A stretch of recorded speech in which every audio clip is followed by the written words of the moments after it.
श्री कृष्णा श्री कृष्णा श्री कृष्णा श्री कृष्णा। गुरुर्ब्रह्मा गुरुर्विष्णुः गुरुर्देवो महेश्वरः गुरुः साक्षात् परं ब्रह्म तस्मै श्री गुरवे नमः। तस्मै श्री गुरवे नमः। हरि ओम तत्सत्। ஸ்ரீமத் பகவத்கீதா 9வது அத்தியாயத்துக்கு இன்னைக்கு நம்ம சாராம்சத்தை பார்ப்போம். 9வது அத்தியாயத்துக்கு பேர் ராஜவித்யா ராஜகுஹ்ய யோகம். இது 2வது ஷட்கத்தில் நடுவில் வர 6 அத்தியாயங்களுக்குள்ள 7, 8, 9 3வது அத்தியாயமாக இருக்கு. இதில் முதல் விஷயம், முதல் 3 ஸ்லோகங்களும் இந்த அத்தியாயத்தில் முக்கியமாக பேசப்படுற விஷயம் என்னன்னு அதுக்கு பகவான் உபோத்காத்தம் கொடுத்தார், இன்ட்ரடக்ஷன் கொடுத்தார். என்ன அந்த முக்கியமான விஷயம்? ஈஸ்வர நிஜஸ்வரூபம். ஈஸ்வர நிஜஸ்வரூபம் அதுதான் சப்ஜெக்ட் மேட்டர். ஸோ 1லேருந்து 2 வரைக்கும், 1லேருந்து 3வது ஸ்லோகம் வரைக்கும் ராஜவித்யா அண்ணா த கிரேட்டஸ்ட்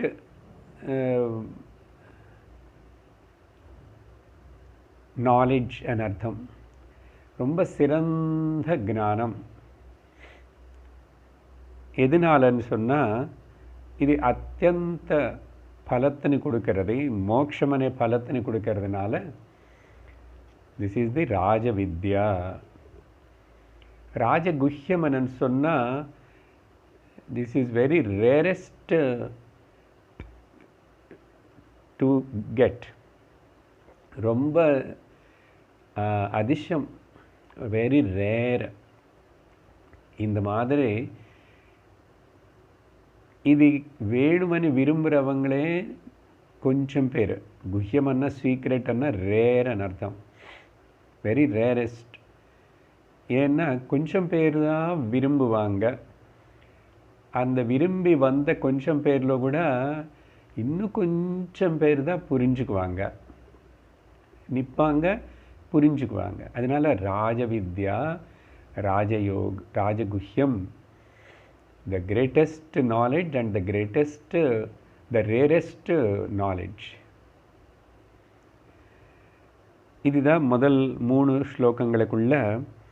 அப்படி சொல்லும்போது முதல் ஸ்லோகத்தில் பகவான் பிரதிஜ்ஞை பண்ணுறார். இந்த ரேரஸ்ட் அண்ட் கிரேட்டஸ்ட் நாலேஜினால் மனுஷன் மோட்சம் அடைவான்னு பிரதிஜ்ஞை பண்ணுறாரு. அதனால் பிரதிஜ்ஞா ஸ்லோகம். ஸ்ரீ பகவானுவாச்ச இதம் து தே குஹ்யதமம் பிரவக்ஷாம்யனசூயவே ஞானம் விஜ்ஞானசஹிதம் யஜ்ஞாத்வா மோக்ஷசே சுபாத். அசுபத்திலிருந்து நீ விடுவிக்கப்படுவாய் அப்படின்னு மோட்சம் அடைவேன்னு அர்த்தம். உனக்கு ஸ்ரேயஸ் ஏற்படும் அர்த்தம். 2வது ஸ்லோகத்தில் தான் ராஜவித்யா ராஜகுஹ்யமனே வார்த்தைகளை பகவானே உபயோகப்படுத்துகிறார்.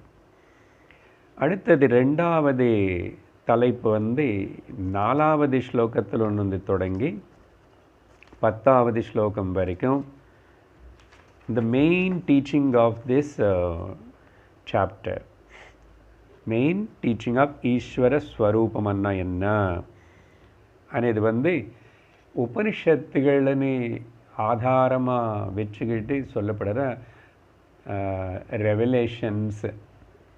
அதனால தான் நிறைய பதங்கள் உபனிஷத்து வார்த்தைகளாக இருக்கும். ஸோ 4லேருந்து 10வது ஸ்லோகம் வரைக்கும்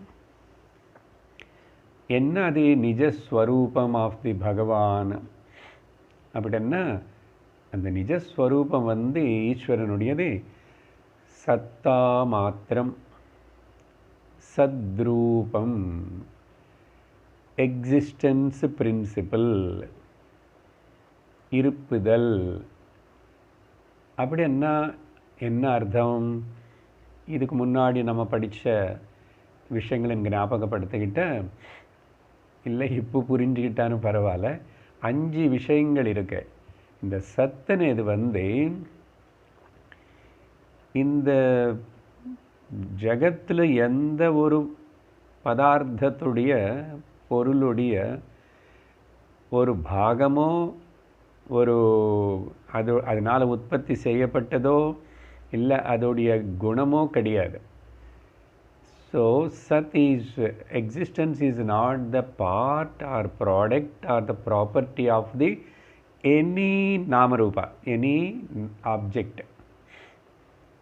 நாமரூபங்களாக காணப்படுற எந்த வஸ்துவோடைய இந்த குணங்கள் அதுக்கு இது கிடையாது. அதோட பார்ட்டும் கிடையாது, அதோடைய ப்ராடக்ட்டும் கிடையாது, அதோட ப்ராப்பர்ட்டியும் கிடையாது. அப்புறம் 2வது விஷயம், இந்த சத்து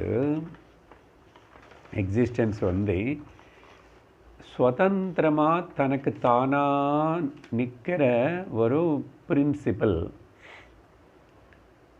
விஷயம். அது தனக்கு தானே சுதந்திரமாக இருக்கு, எது மேலேயும் ஆதாரப்படல. எதுவுமே ஆதாரப்படாமல் தனக்கு தானே சுதந்திரமாக இருந்துட்டு எல்லா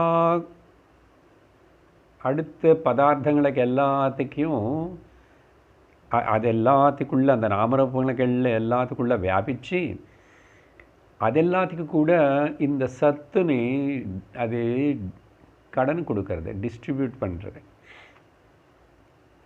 3வது விஷயம் வந்து ஸோ எந்த பதார்த்தம்னா வஸ்து பதார்த்தம் அதோடைய நாமரூபங்களுடைய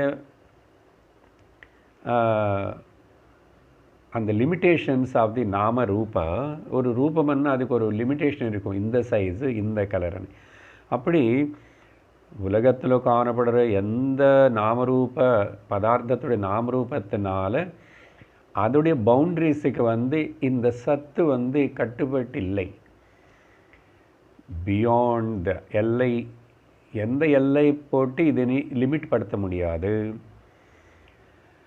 4வது விஷயம், இந்த சத்து வந்து எல்லா நாமரூபங்கள் பதார்த்தங்கள் நசிஞ்சு போய் காணாமல் போனால் கூட, 5 புலங்களுக்கு கோச்சரமாகாமல் காணாமல் போனால் கூட இந்த சத்து வந்து அதுக்கு ஒன்றும் ஆகாது, நசிஞ்சு போகாது, அது அப்படியே இருக்கும். சரியா? 5வது விஷயம் வந்து இந்த சத்துன்னு வந்து எக்ஸிஸ்டன்ஸ் வந்து இட் இஸ் நாட் டேஞ்சபிள். எந்த பிரமாணத்தினாலையும் நமக்கு இருக்கிறது 5 பிரமாணங்கள், 5 புலங்கள், எந்த பிரமாணத்தினாலையும் ஒரு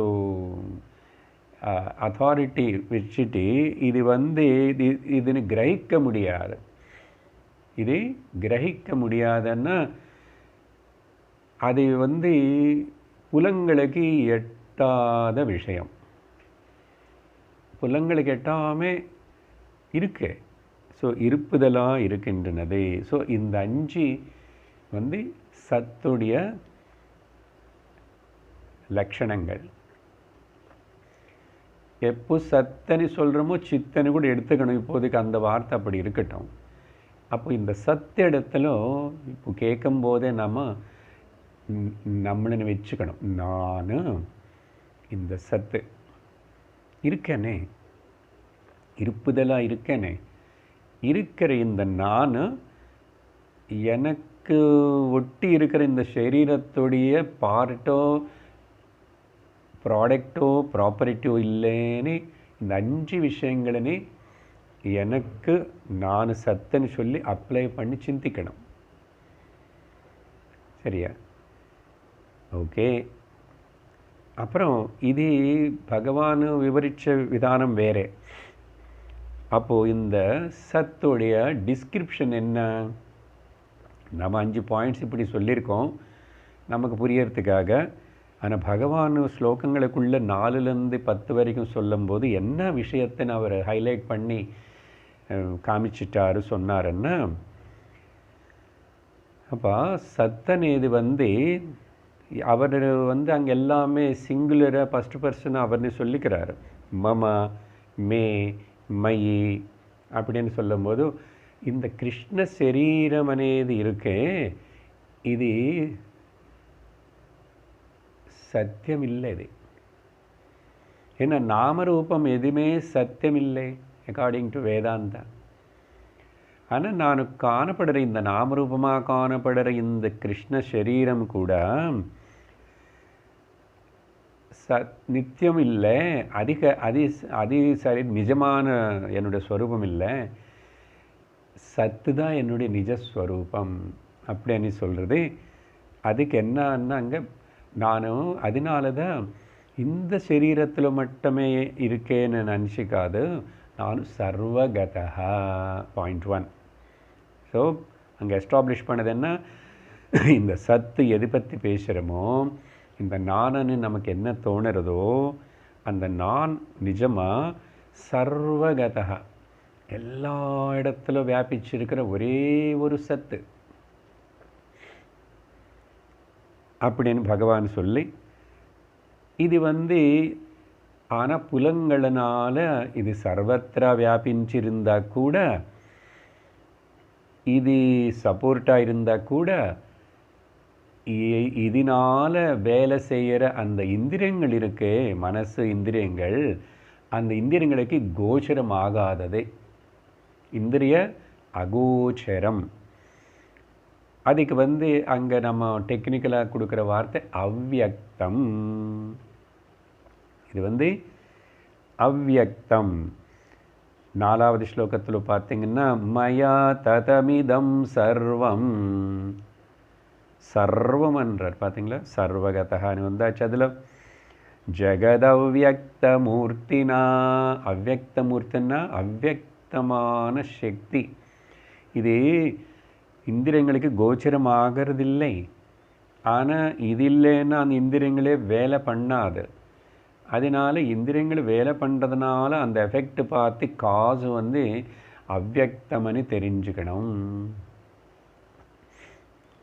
அப்புறம் 3வது விஷயம் நானும் இந்த சத்து சர்வத்துக்கு அதிஷ்டானமாக இருக்கேன். அந்த சர்வத்துக்கு அதிஷ்டானமாக இருக்கேன்னு சொல்லும்போது தான் ஒரு கன்ஃபியூஸ்டு வேர்ட்ஸ்னு, கான்ட்ரடிக்டரி வேர்ட்ஸ்னு உபயோகப்படுத்தியிருக்காரு இல்லையா பகவான். அங்கே மஸ்தானி சர்வபூதானி நச்சாஹம் தேஷ்வவஸ்திதः நச்சமஸ்தானி பூதானி பஷ்யமே யோகமைஸ்வரம் அப்படின்னு அந்த நானும் எல்லாத்துக்குள்ள எல்லாமே எனக்குள்ளே இருக்கு, ஆனால் நான் எதுக்கு உள்ளேயுமே இல்லை. அப்படி அந்த கான்ட்ரடிக்ஷன் ஸ்லோகங்களை பற்றி நம்ம விவரமாக பார்த்தோம். ஆனால் இங்கே நமக்கு கேட்ச் பண்ண வேண்டிய பாயிண்ட் என்னென்னு நோட் பண்ண வேண்டியது அதிஷ்டானம். அதிஷ்டானம், த சப்போர்ட்டர் ஆஃப் தி என்டையர் இது. ஸோ 3 ஆயிடுத்து. சர்வகதா இந்த சத்து அகம், சர்வகதா 2 அவ்யக்தம், 3 அதிஷ்டானம். 4வது நான் சிருஷ்டி ஸ்திதி லய.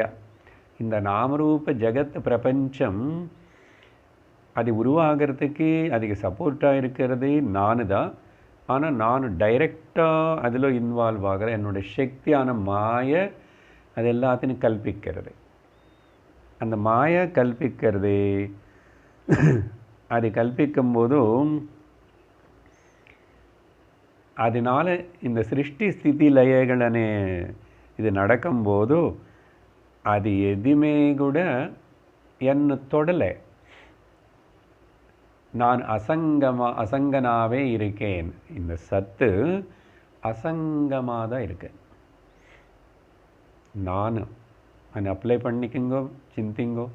இந்த நானன்னு என்ன சொல்கிறேன், இது எது மூலமாக வியக்தமாகிறதோ இந்த எதுக்கு கூட வாக்கு இந்திரியங்களுக்கு மனசுக்கு எதுக்குமே வட்டுக்கலை.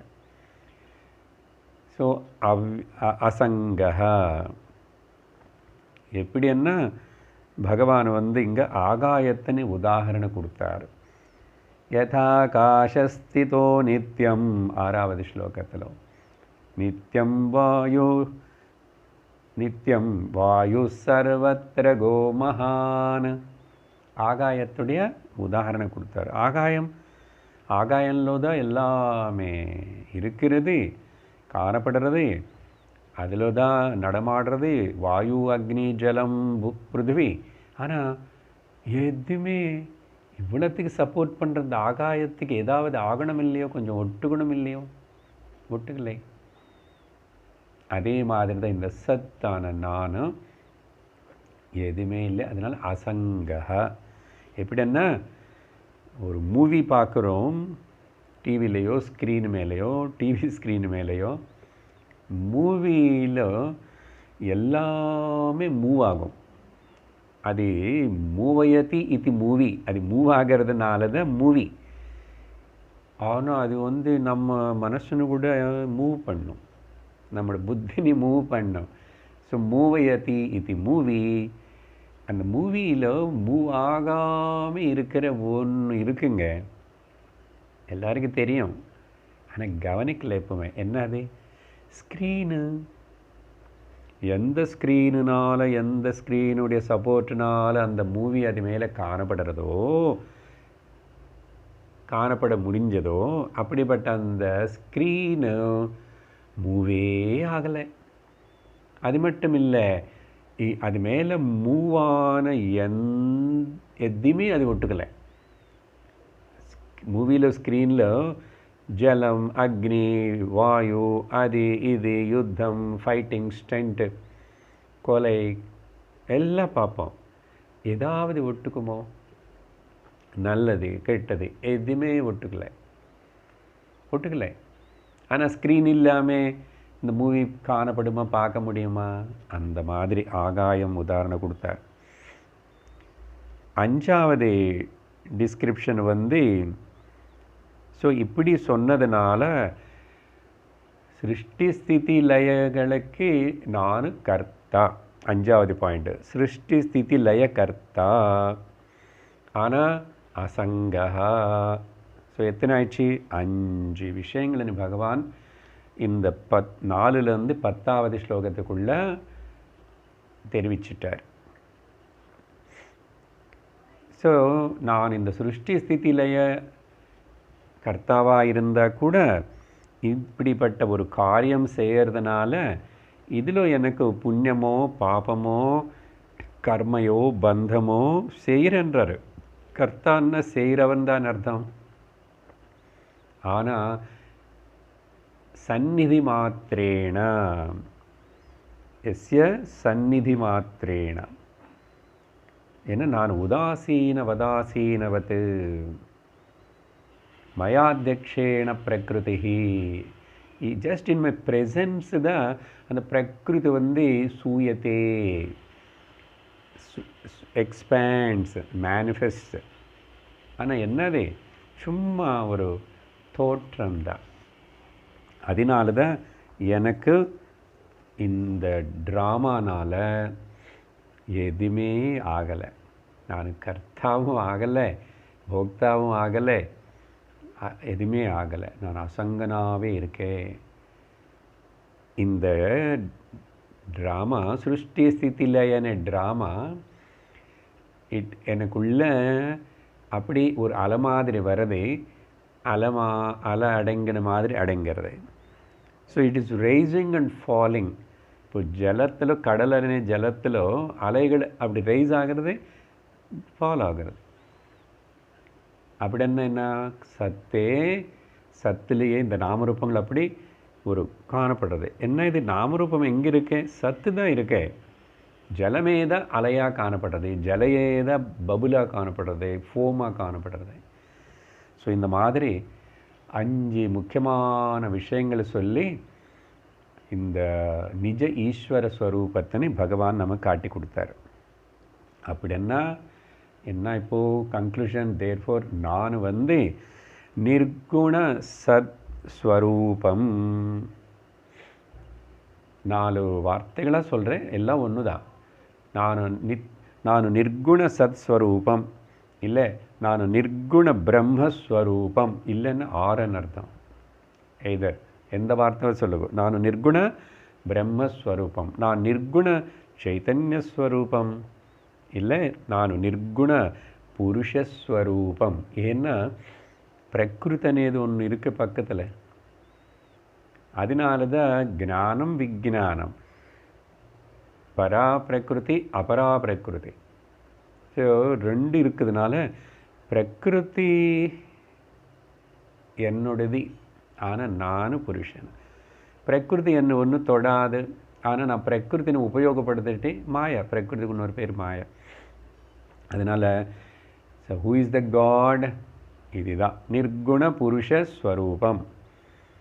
அதனால தான் இப்போது இங்கே வரைக்கும் புரிஞ்ச விஷயம், இப்போ காட் எங்கே இருக்கார், வேர் இஸ் த காட் அப்படின்னு சொன்னால் பதில் சொல்லக்கூடாது. என்ன கேட்கணும்? வேர் இஸ் நாட், எங்கே இல்லை. ஏன்னா இதோ இந்த 5 பாயிண்ட்ஸ்னு பார்த்தா சர்வத்திர வியாபிச்சிருக்கு. சத்ரூபமா, எக்ஸிஸ்டன்ஸ், இருப்புதல்.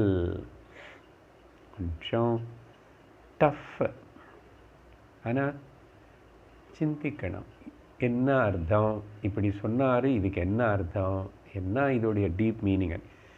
சரி, இப்படி இது யார் இந்த விதமாக அந்த என்னை பற்றி தெரிஞ்சுக்கிறாங்களோ, பரமாத்மா சொல்கிறாரு அங்கே கிருஷ்ணா, என்னை பற்றி இப்படி தெரிஞ்சுக்கிறாங்களோ அவங்கள மோட்சம் அடைவாங்க. எங்கே முதல் ஸ்லோகத்திலே சொல்லிட்டார்ல, எஸ்கினாத்வா மோக்ஷசே அசுபாத். அவனுக்கு ஒரு அமங்கலம், ஒரு ப்ராப்ளம் இல்லை, ஒரு சஃபரிங் கிடையாது அப்படின்னு சொல்லிட்டார்.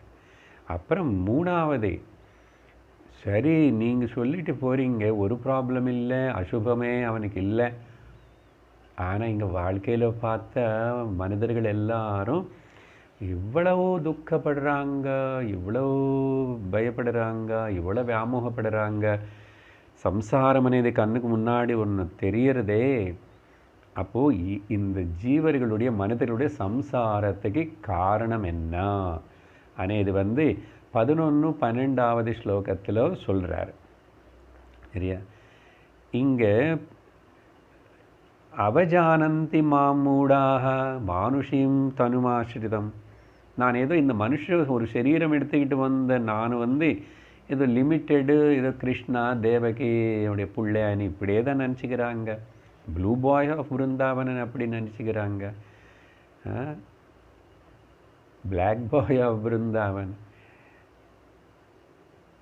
பரம்பாவம் அஜானந்த மம பரம்பாவம் அப்படின்னா இதோ இந்த சத்ரூபம் நானும் இந்த கிருஷ்ண சரீரம் சத்தியம் இல்லைன்னு சொல்கிறாரு. இன்டைரக்ட் அதில் இருக்கு. அதுதான் மானுஷம் சரீரம் ஆசிரித்தாமன்னு பார்த்து. ஆனால் என்னோட பரம்பாவம் சத்ரூபம் அது தெரிஞ்சுக்கனால அவங்க யாரும் மூடர்கள், அவஜானந்தி தெரிஞ்சுக்காதது. அதுதான் காரணம் இந்த சம்சாரத்துக்கு. அதுக்கப்புறம் அவங்க எப்படியெல்லாம் ஏமாற்றப்படுறாங்கன்னு சொல்லி மோகாஷ மோக கர்மாணக மோகக்னாக விச்சேதசா அப்படியெல்லாம் சொல்லிட்டாரு. ராட்சசி ஆசுரி புத்தி அவங்களுக்கு இருக்குன்னு 2 ஸ்லோகத்தில். அப்போது இந்த ஜீவர்கள் என்ன ஆயிடுச்சு, they were carried away by my prakriti, my lower nature. எப்படி அந்த பிரகிருதி நம்மளை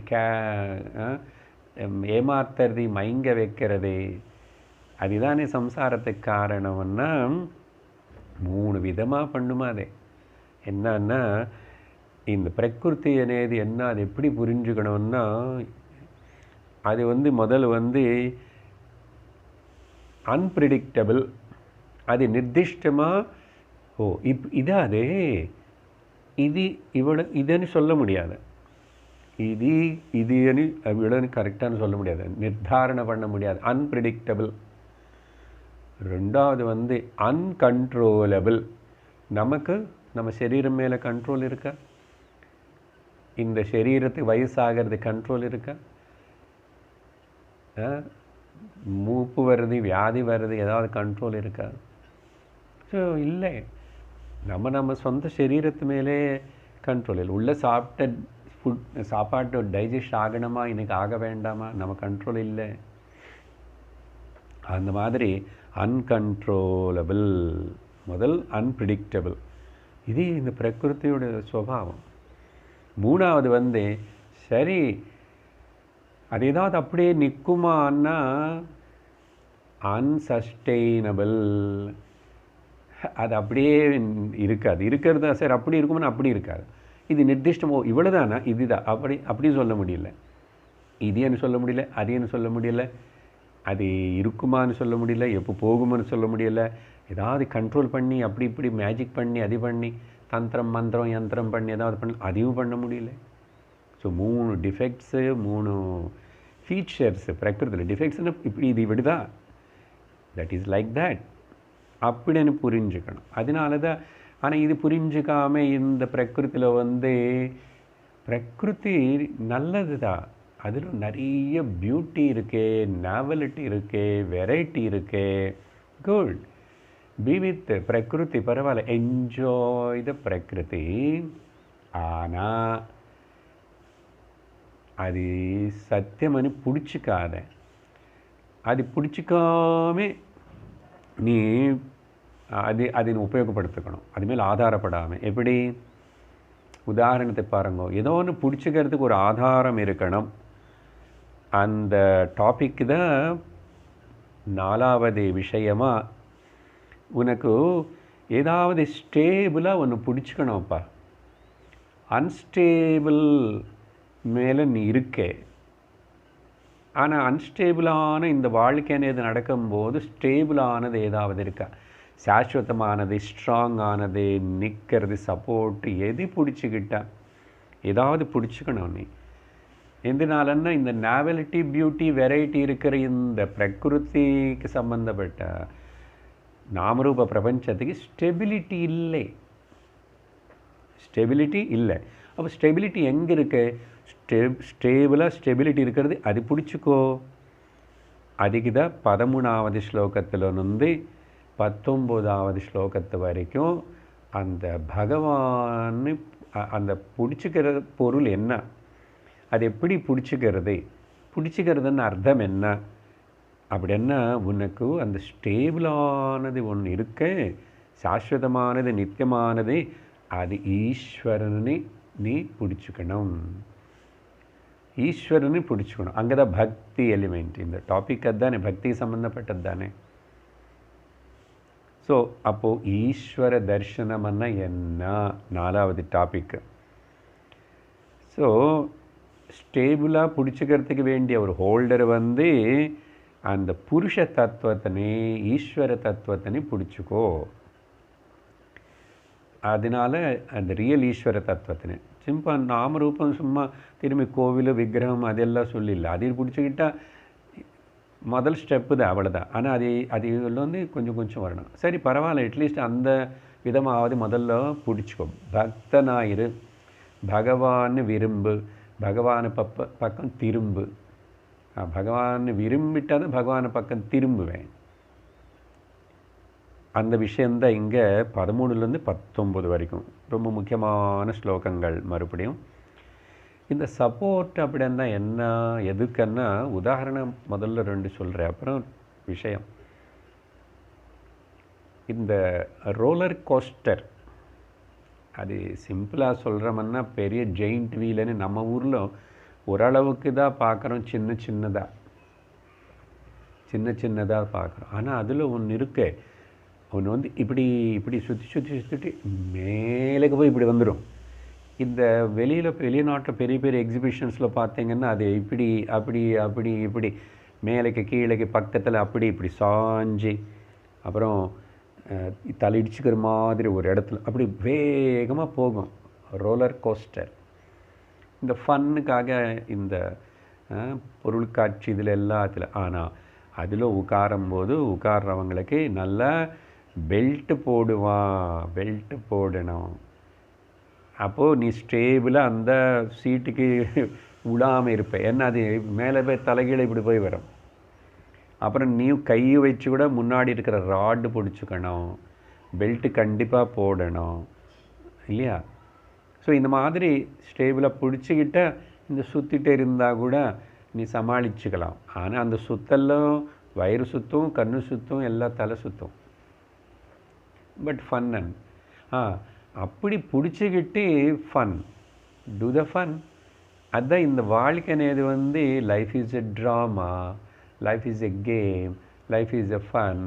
ஆனால் எப்போ யாருக்கு யார் ஈஸ்வரன்னு பிடிச்சிக்கிறாங்களோ அவங்களுக்கு, இல்லாதவங்களுக்கு எல்லாருக்கும் துக்கம், பயம், மோகம், சோகம், ஐயோ அம்மோ அப்படி தான் இருக்கும். இது அப்படி படுத்தும். அதனால தான் ஹோல்டு பண்ணிக்கணும்.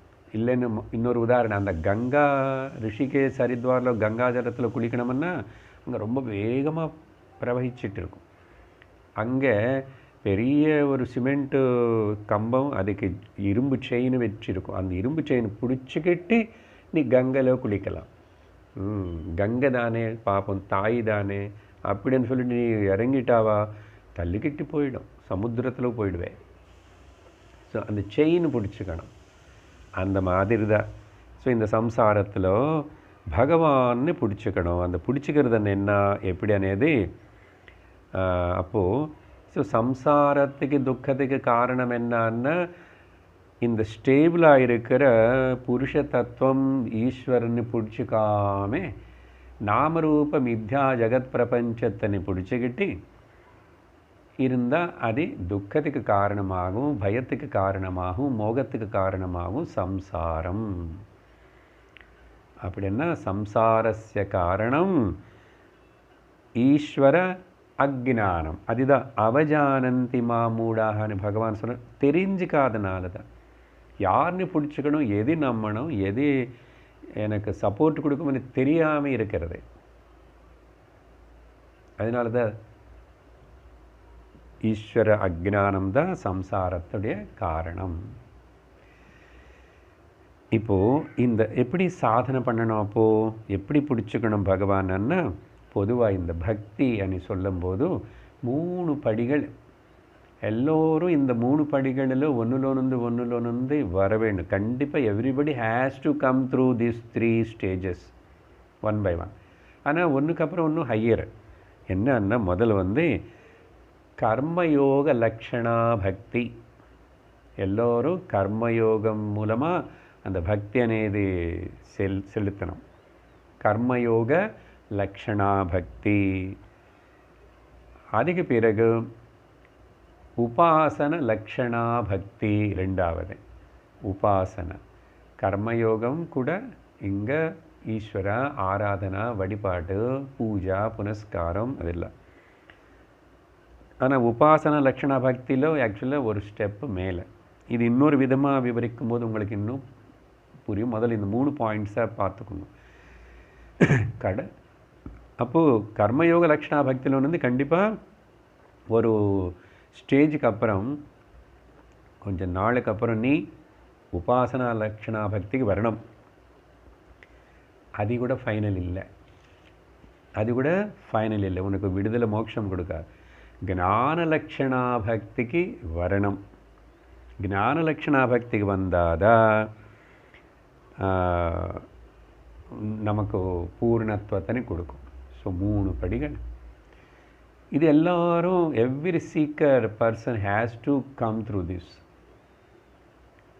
ஓகே, இது இப்போ நான் எந்த ஸ்டேஜில் இருக்கேன் சார், நான் என்ன பண்ணேன், எனக்கு ஒன்றும் புரியல, நான் என்னமோ சாதாரணமாக வாழ்ந்துட்டு ஏதோ பகவானை நம்புறது தவிர அப்படின்னு இருந்த இன்னும் கொஞ்சம் கிளியராக சொல்கிறோம் பாரு. இந்த ஈஸ்வர தர்சனம், இந்த பக்தன் இது இன்னொரு விதமாக பார்க்கும்போது 3 படிகளை இது உனக்கு சுலபமாக புரியும். மேலே சொன்னது கர்மயோக, உபாசன யோகா, ஞான யோகன்னா அது என்ன தனித்தனியாக. இது ஒன்றுக்கு உபாசன யோகத்துக்கு வந்ததுக்கப்புறம் கர்மயோகம் எல்லாமே விட்டு போயிடுமா? அப்படி இல்லை, 3 கலந்து தான் இருக்கும். ஆனால் ப்ரையாரிட்டி மெஜாரிட்டி நிறைய வந்து ஞான ஓரியன்டாக இருக்கும், ஞான லக்ஷணா பக்தியில். இல்லை இப்படி பார்க்குறோம், என்ன ஏகரூப ஈஸ்வர பக்தி, இல்லை ஏகரூப ஈஸ்வர ஆராதனை ஏதாவது சொல்லுங்க, தியானம்னு சொல்லுங்க. குட். எல்லோரும் நம்ம முதல்ல இப்படி தான் ஆரம்பிப்போம். அது வச்சுக்கலாம், ரொம்ப பியூட்டிஃபுல்லாக இருக்கும். என்ன ஏகரூப பக்தி என்னுடைய கொச்சு குருவாயூரப்பா, உன்னி கிருஷ்ணன், ஓகே, அப்புறம் பாலமுருகன், பால கணேசன், ஏதாவது சொல்லுங்க, அழகான அம்பாள். ஸோ ஏகரூப ஈஸ்வர பக்தி படி. ஆனால் ஏகரூப ஈஸ்வர பக்தியில் நிறைய மனசு வந்து இன்னும் பூர்ணமாக விஷாலமாகாது. இன்னும் அங்கே கூட ப்ராப்ளம்ஸ் இருக்குது. என்ன அங்கே இன்னும் மெச்சூரிட்டி நிறைய வர வேண்டியிருக்கு. ஏதோ பரவாயில்ல, பக்தி பண்ணுறேன், நல்லது, ஆஸ்திகனாக இருக்கேன், that itself is great. அப்புறம் பாருங்கோ, அந்த ஏகரூப பக்தியில் அந்த சுவாமினி பார்க்கணும்னா ரொம்ப நேரம் க்யூலோ நிற்க வேண்டியிருக்கு. ரொம்ப நேரம் க்யூலோ நிற்கணும். வைகுண்ட ஏகாதசி ஆகட்டும், திருமலை திருப்பதி பெருமாள் தரிசனம் ஆகட்டும், ரொம்ப நேரம் நீ காத்துட்டு க்யூலோ கஷ்டப்பட்டு நிற்க வேண்டியிருக்கு. ஆனால் இன்னொரு சுலபமான ஒரு வழி இருக்கு பாரு, எதுக்கு அவ்வளோ கஷ்டப்படுறேன்? அப்புறம் இந்த கடவுளா அந்த கடவுளா, யார் பெருசு யார் சிறுசு, யாருக்கு யார் சக்தி வாய்ந்தவங்கள், இந்த கன்ஃபியூஷனில் போகிறதுக்கு என்ன பண்ணணும்? கொஞ்சம் அப்புறம் அடுத்தபடி அநேக ரூப பக்தி. யார்? விஸ்வரூப பக்தி. விஸ்வரூப அநேக ரூப பக்தி அப்படின்னா எல்லா ரூபங்களும் பகவானு தான், எல்லா பகவானுடைய ரூபங்களும் ஒரே பகவானு தான். அதனால் எனக்கு பகவான்னு பார்க்கணுமன்னா இந்த ரூபத்தில் தான் பார்க்கணும், இந்த கோவிலில் தான் பார்க்கணும், அந்த கோயிலுக்கு தான் போகணுமனே கட்டாயமும் சிரமம் இல்லை. ஏன்னா காக்கை சிறகினில்லே நந்தலாலா, என்ன அர்த்தம்? காக்கையுடைய அந்த ரெக்க உடம்புடைய கருப்பு கலரில் நந்தலாலா உன்னை நான் பார்க்குறேன்றார். ஏன்னா கிருஷ்ணாவும் கருப்பு, காக்காவும் கருப்பு. அந்த கருப்பு வர்ணம் உன்னுடைய நிறம் தோன்றுறதே நந்தலாலா, நீ தான். அது ஒன்றும் எக்ஸாம்பிள் இல்லை, எல்லாத்துக்கும் அப்படி அப்ளை பண்ணுங்க. எது பார்த்தா கூட அது பகவானுடைய ஸ்வரூபந்தான். ஆகாயம் நீலவர்ணம், நீல மேகஷாமம் கீத கௌசேயவாசம். அதனால் பகுரூப எல்லாத்தினும் பகவான எல்லா ரூபங்கள்லேருந்து காணப்படுறது எல்லாமே பகவத் ஸ்வரூபமாக அநேக ரூப பக்தி. இந்த பாருங்க, இதில் இப்போ இதில் க்யூவில் நிற்க வேண்டியதில்லை. நிம்மதியாக நீ எங்கே இருக்கையோ, நீ இங்கே தான் உபாசனை ஆயிடுச்சு. இப்போ மென்டல் பூஜை, மானசிக பூஜை ஆகிடுது.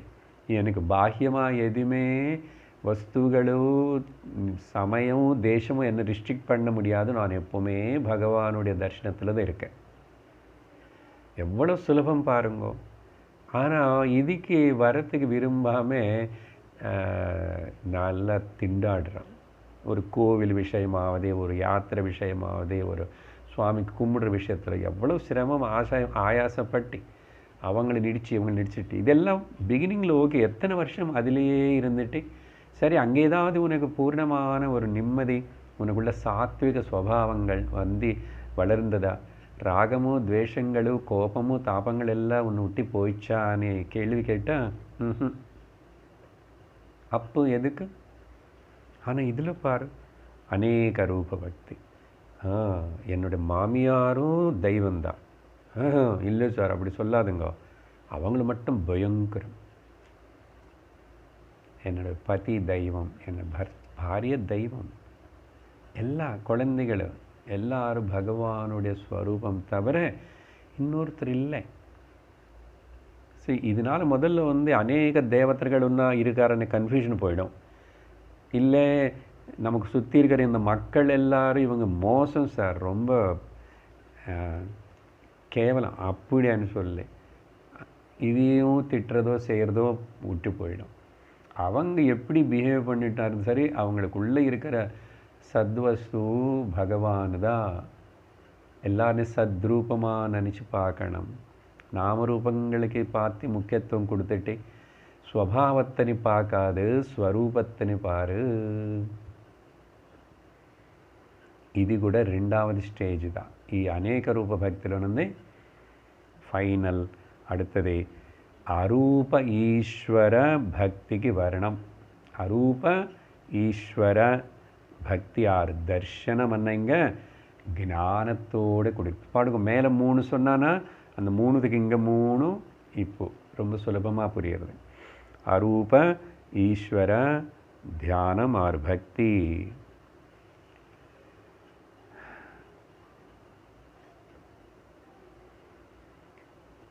யார் இந்த அரூப ஈஸ்வரா? மாறிக்கொண்டே இருக்கிற சர்வ பிரபஞ்சத்துக்கு நாமரூபங்களுக்கு சப்போர்ட் பண்ணிட்டு இருந்து ஆதாரமாக சத்தா மாறாமே இருக்கிற வஸ்து எது இருக்கின்றனதோ அதுதான் அரூப ஈஸ்வரா. சத்து தான், அதே தானே முதல்ல சொல்லிட்டு இருக்கிறோம். அது அப்புறம் சித்தும் அதுக்கு ஆனந்தம்னு கூட சொல்லி ப்ரூவ் பண்ணுறோம். ஸோ மெயின்லி அந்த இருக்கிறது எல்லாமே.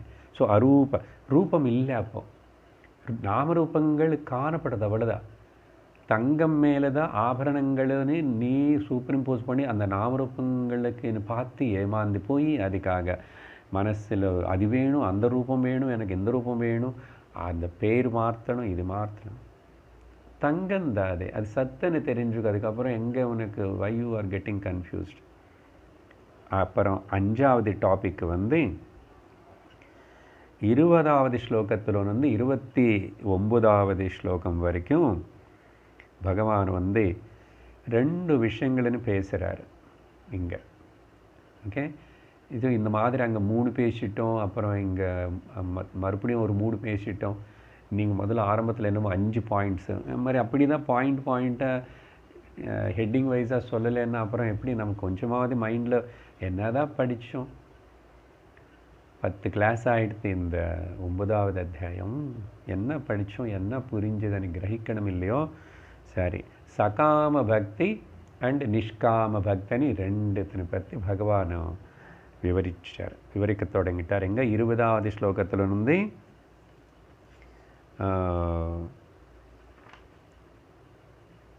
29வது ஸ்லோகம் வரைக்கும். இந்த நடுலையே மேலே டாப்பிக்லேயே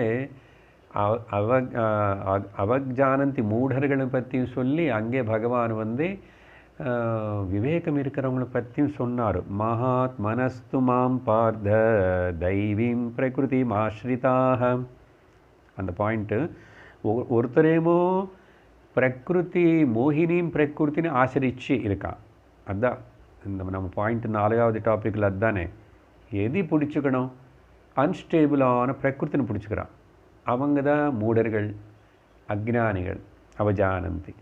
2வது கேட்டகரி இதோ நம்மள மாதிரி பகவத்கீதை பிடிச்சிக்கிறோம், சாஸ்திரம் சிரவணம் சத்சங்கத்தனை. மகாத்மனக இவங்க மாம் தெய்வீம் பிரகிருதிம் ஆஸ்ரிதாக.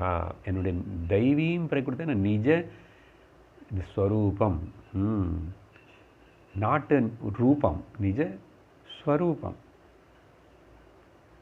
அந்த சத்தனை. ஸோ அது சொல்லி இப்போ 20லேருந்து 29 வரைக்கும் பகவான் சகாம பக்தி நிஷ்காம பக்தி பற்றி பேசுகிறார். சகாமி பக்தி வந்து பக்தர்கள் தான் 2 பேரும். அவர் இந்த பிரகிருதிக்கு சம்பந்தப்பட்ட விஷயங்களே அதில் சிலது சாதிக்கணும்னு சொல்லிட்டு depends and seeks the relative pleasures benefits. பலம் அவனுக்கு வந்து இந்த லோகத்தில் பணம் கொஞ்சம் அப்படி இப்படி ஆரோக்கியம் ஹெல்த்து இப்படி எல்லாம் குழந்தைகள் வீடு வாசல் இதுக்கெல்லாம் கடிச்சா போதும். ஸோ சகாம பக்தி, சகாமி.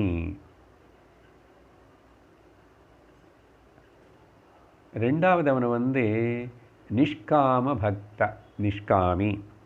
இவன் வந்து நித்யா அனித்ய விவேகங்கள் பண்ணி அதனால் இவன் என்ன விரும்புகிறான்? ஆப்சல்யூட் மோக்ஷத்தின்னு விரும்புகிறான். நிஜஸ்வரூப பகவானை பற்றி தெரிஞ்சுக்கணும் விரும்புகிறான். எதுவுமே வேறே கேட்கல. I want the moksha alone, I want you only the Lord. அதனால் சகாம பக்தி, நிஷ்காம பக்தி. இந்த நிஷ்காம பக்தி வந்து ஒரே வாட்டி சடனாக வராது, திடீர்னு வராது. அது திடீர்னு வந்த ப்ராப்ளம். அது ஒரு பழம் வந்து ஆர்டிஃபிஷியலாக பழுத்த வச்சா தெரியும், அது வந்து ருச்சி இருக்காது அவ்வளோ. அதனால் ஆர்டிஃபிஷியல் எல்லாம் பண்ணது எல்லாமே கூட ப்ராப்ளம் அதில் நமக்கு தெரியறது. லோகத்தில் நம்ம மனிதர்கள் பண்ணுறாங்க நிறைய. ஆனால் ஒரு பழம் மரத்துக்கு நல்லா கரெக்டாக சீசனெல்லாம் அது வந்து பழுத்திட்டு ஆகும்போது பாருங்கள், கிராஜுவலி பழம் பழுத்தின மாதிரி சகாமங்களில் இருந்த சாதாரண பொதுவாக எல்லோரும் முதல்ல கொஞ்சம் கொஞ்சம் கொஞ்சம் சகாம பக்தினிலேருந்து கொஞ்சம் கொஞ்சம் குறைச்சி நிஷ்காம பக்தினி இம்ப்ரூவ் பண்ணிக்கணும். So it is a gradual process. அதனால் பயப்பட வேண்டியது ஒன்றும் இல்லை. இப்போ பகவத்கீதை கேட்கணும் இதெல்லாம்னா உடனே எல்லாத்தையும் அப்படி விட்டுணுமா சார்? சட்டனா விட்டுட முடியாது. அப்படி ஒரு மனுஷனுக்கு வாசனைகள் அப்படி இருக்குது. அதனால தான் பகவான் கிருஷ்ணர் அர்ஜுனனுக்கு வந்து நீ யுத்தம் செய்ய மாட்டே, இப்போ எல்லாம் விட்டுட்டு ஓடி போகிறேன்னா ஓடி போக முடியாது உன்னால், உனக்குள்ள வாசனைகள் இருக்குது அப்படி, அதெல்லாம் முடியட்டும். அதனால் சகாம பக்தியில் வந்து கொஞ்சம் கொஞ்சமாக தான் நிஷ்காம பக்திக்கு வரணும். ஸோ அப்போது முதல்ல அதனால தான் வாழ்க்கையில் நமக்கு ஒரு சில வருஷங்கள் வயசு காலகட்டம் கொடுத்தாங்க. அந்த கிரகஸ்தாசிரமம் అనేది இவ்வளோ நாள் அப்படின்னு. அதனால தான் கிரமமாக பண்ணணும். 25 வயசு வரைக்கும் படிப்பு, சின்ன வயசு படிப்பு எல்லாம் ஆகிடுது. அடுத்த 25 வருஷம். ஓகே, கடைசியில் 25 வருஷம் வந்து ஒன்றும் பண்ண முடியாது. பாடி மைண்டு ஓல்டேஜ் வியாதி எல்லாம். அதனால் இந்த நடு வயசில் இருக்கும்போதே குடும்பமும் நடத்திட்டு இருந்தால் கூட அங்கே தர்மத்தோடு அப்படி இருந்துட்டு பக்தியோட கிராஜுவலாக மாற்றுக்கோ ஒன்று நீ. அதனால் டிசைர்ஸ் வந்து வேதம் என்ன சொல்லுதுன்னா, டிசைர்ஸ் அப்படியே மனசில் வச்சுட்டு அடைச்சி வச்சுக்கணும்னு இல்லை.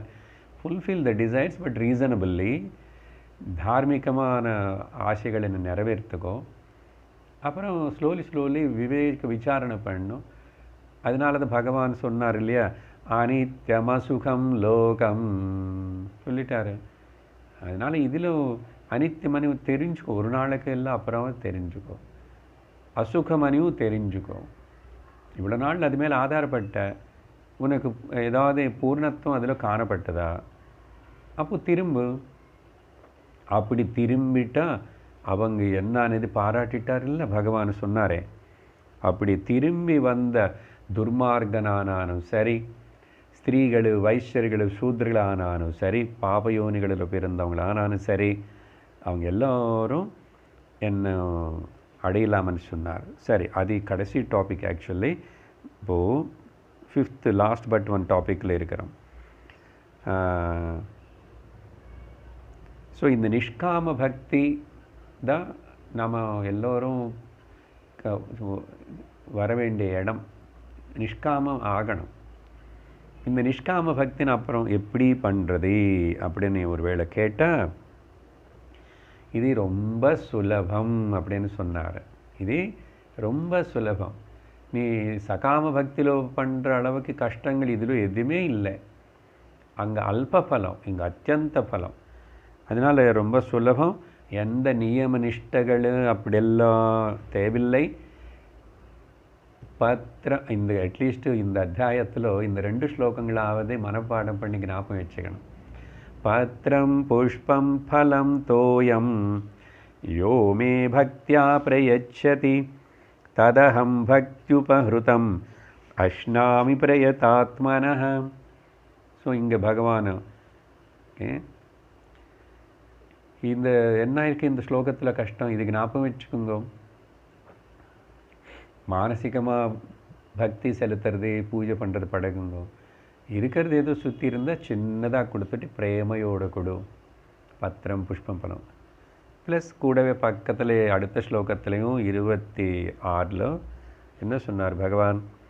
25 பத்திரம் புஷ்பம் ஃபலம் தோயம் யத் கரோஷி யதஸ்நாஷி யஜ்ஜுஹோஷி ததாசி யத் எத்தபஸ்ஸி கௌந்தேய தத் குருஷ்வ மதர்ப்பணம். ரொம்ப இதுதான் இது 2 ஸ்லோகங்கள் அட்லீஸ்ட்டு ஞாபகம் வச்சுக்கிட்டு சொல்லிக்கிட்டே அதுதான் பிடிச்சிக்கணும். பகவான் இப்படி சொன்னாரே, ஓகே. இங்கே குரு இத்தனை நேரம், இப்போ 1 மணி நேரம் இதெல்லாம் பாயிண்ட்ஸாக சொன்னோட கடைசியில் கன்க்ளூஷன். அதனால் இது சுலபம். எப்படி பண்ணோம், இது இப்படி பண்ணும் அப்படின்னு நிஷ்காம பக்தினி இப்படி பண்ணணும்னு பகவான் சொல்லி பேசி அப்புறம் ஸோ இதோட 29வது ஸ்லோகத்தோட 20லேருந்து ஆக்சுவல் டீச்சிங் ஆஃப் தி இந்த 9வது அத்தியாயம் முடிஞ்சது. ஆனால் பகவான் இந்த இந்த பக்தி, இந்த மார்க்கத்துடைய பெருமை, the glory of the devotion, பக்தியோடைய மகாத்மியம் சொல்ல விரும்பி 30லேருந்து 34 இந்த அத்தியாயம் கடைசி வரைக்கும் அந்த 4-5 ஸ்லோகங்களுக்குள்ளே பகவான் பேசியிருக்கார்.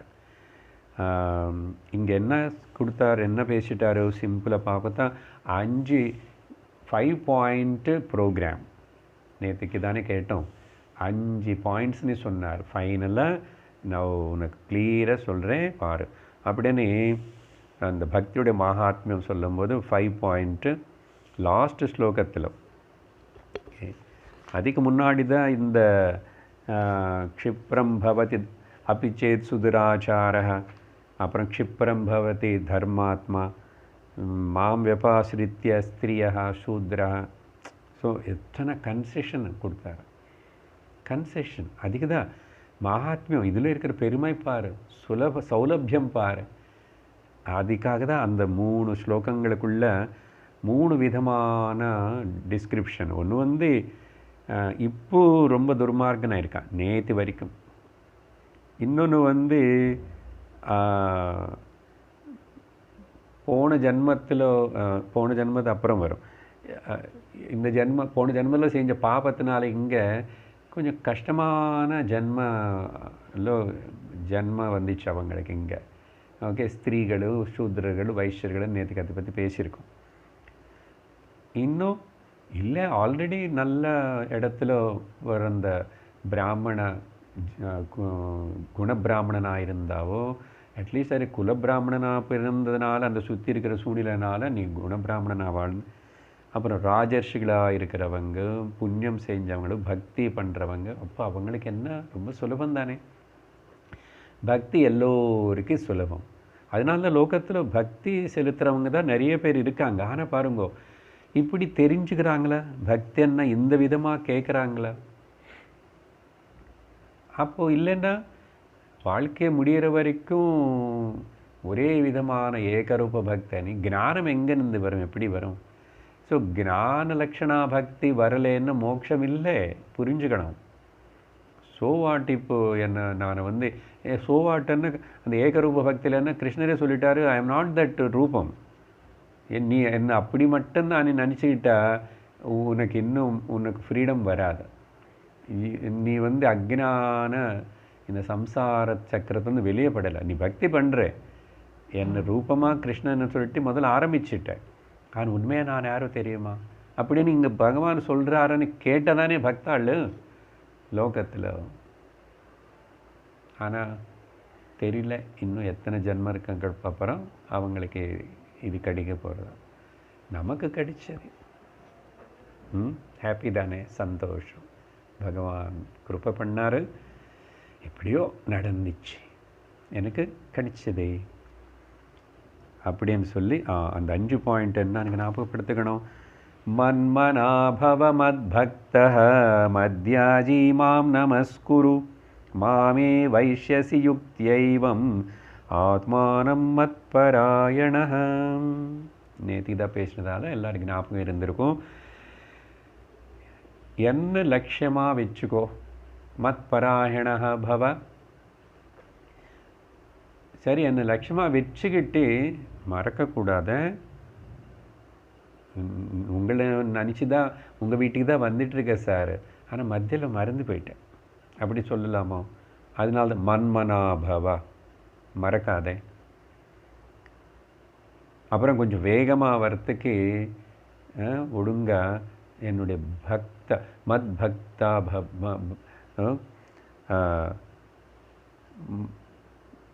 பக்தா பவ. அப்போது எப்போவும் கடவுளே ஞாபகம் வச்சுக்கிட்டு இருந்து எப்போ பார்த்தா பக்தின்னு சொல்லிட்டு எவ்வளோ நேரம் பக்தி பண்ண முடியும்? அப்போது நான் எதுவுமே ஆஃபீஸுக்கு போக வேண்டாமா, பிஸ்னஸுக்கு போக வேண்டாமா, காய்கறி வாங்கிட்டு போக வேண்டாமா, சமைக்க வேண்டாமன்னு அஜைனஹா மத்யாஜி மத் எஜதி யஜனசீல எல்லாம் பண்ணு. பெரிய கஷ்டம் ஒன்றும் கிடையாது. நான் ஞாபகம் வச்சுக்கிட்டே பண்ணுறது ஒன்றும் கஷ்டம் கிடையாது. நீ நிறைய வாட்டி அப்படி பண்ணுவேன். ஏதோ யோசிச்சுட்டு ஏதோ பேசிக்கிட்டு பாட்டை கேட்டுட்டு டிரைவிங் பண்ணுறது இல்லை. நீ 2 பேர் பேசிக்கிட்டு சைக்கிள் மேலே போகிறீங்க இல்லையா? சைக்கிள் பாட்டி சைக்கிள் போயிட்டுருக்கு, ஆனால் பேசிக்கிறீங்க. அந்த மாதிரி தான் நீ என்ன ஞாபகம் வச்சுக்கிட்டே இந்த வேலைகள் எல்லாம் பண்ணலாம். வேலைக்கு போ, நீ என்ன டியூட்டி பண்ணணுமோ அந்த கடமை, ஆனால் அதெல்லாம் பகவான் பண்ண ஞாபகம் வச்சுக்கோ, ட்ரை. ஸோ அதனால் மத்யாதி. அப்புறம் மாம் நமஸ்குரு. ஒரு காலத்துலையும் ஒருக்காகவும் அகங்காரம் தலை தூக்கக்கூடாது.